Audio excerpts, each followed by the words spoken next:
Ever had one of those frustrating days where your feet just don't feel right no matter what you try? Here are 3 game-changing exercises that not only cut down your warm-up time, but also help you to improve your ankle technique. So if you have ever struggled with your pedal speed or control, you won't want to miss this.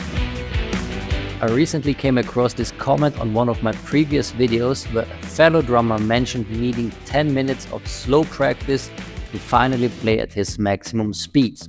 Can you relate? We all have those days where our feet just don't seem to work. But what if I told you there are exercises that not only help you to warm up faster, but also refine your ankle technique? Today I'll be sharing 3 such exercises that have been game changers for me and many students in our drum technique mastery program. When I first started out focusing on double bass drumming, I had my own highs and my lows, good days and really bad days. Being restricted to 3 to 4 practice sessions per week, it was crucial for me to make every practice session count. On days when I felt off, these following exercises came to my rescue. They transformed my practice sessions and later became an integral part of our double bass program at the Drum Technique Academy. Alright, let's dive into this first exercise. This one's all about increasing the range of motion from your heels. For this one, you want to start at a really slow tempo between 80 to 110 beats per minute at max. That's a great warm-up tempo even if you're having a bad day. To start, place your feet further back on the footboard and play 16 notes, right, left, right, left. What we want to do right now is focus on the up and down motion from our heels. Try to raise your heels as high as possible and make sure to relax the muscle groups in your upper leg as well. This constant up and down motion from your heels is just generated by your calves. Try to stay as relaxed as possible and make sure that your feet always stay in touch with the footboard at all times. Do this for 2 minutes straight without stopping.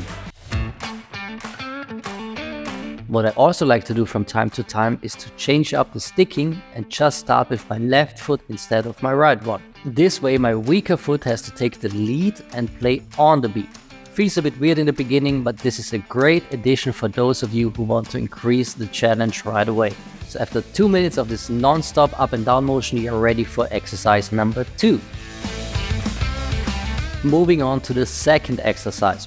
I like to compare this exercise to sprinters that are using a speed parachute. The goal here is to increase the workload at a tempo that's still easy for us to control, play at for long periods of time. So what we need for this exercise is some type of foam or regular cleaning sponge. Place it below the back end of your footboard, close to the hinge. With the ankle technique, a perfect workout tempo for this one is between 160 to 180 beats per minute. The cool thing about this exercise is that we don't really have to push our maximum tempo right now, but instead we are just increasing the workload at a tempo that's easy to handle with the ankle technique. If you're completely new to this exercise, then 2 minutes of non-stop double bass is more than enough. If you are a bit advanced already, then go for 5 minutes straight right away. This workout will help you increase your control, endurance, and the coolest thing is that once you get rid of those sponges, you will feel like you're flying on your pedals. And this finally brings us to exercise number 3. For this one, I wanted to move your feet further to the front part of your footboard. Be aware that this doesn't work out if your spring tension is too low or your pedals are not set up according to your own body weight. For those of you who want to learn more about how to set up your pedals according to your own body weight, you got the link to our pedal settings mastery course in the description below. This exercise right here is not about hitting hard. This exercise is about learning to relax as much as possible at high tempos. So for this one, we want to switch back and forth between right and left foot every other bar. And all we want to do right now is to play consecutive eighth notes with each foot separately. Try to keep your bass drum beaters as close as possible to the bass drum head. And also make sure to relax your upper leg at all times. The weight of your leg has to be on the pedals. Just focus on moving your heels up and down as quickly as possible. That's it.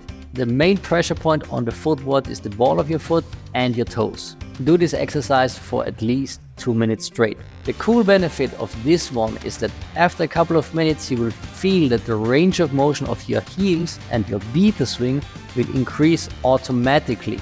This happens as soon as you let go of that extra tension in your legs. In total, you will just need about 6 to 9 minutes for these 3 exercises. And after finishing those 3, you will be warmed up and ready for a productive double bass practice session.